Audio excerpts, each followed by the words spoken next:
Tired of VAT feeling like a complicated puzzle?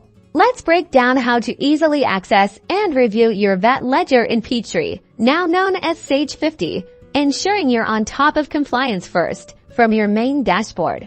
Navigate to the Reports and Forms section. This is your gateway to all the crucial financial data within the software. Once in Reports and Forms, locate the Accountant and Taxes area. This section is specifically designed for managing tax-related information, including your VAT details. Click to expand the Accountant and Taxes options. Look for VAT Register Report or a similar report named something like Sales Tax Report. The exact name may vary slightly depending on your version of Peachtree.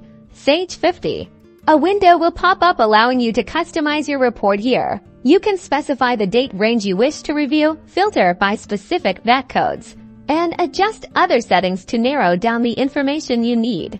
Once you've set your desired filters, click Run Report. Peachtree will generate a detailed VAT ledger report. This report displays all VAT-related transactions, showing amounts, associated customer or supplier details, and the general ledger accounts involved.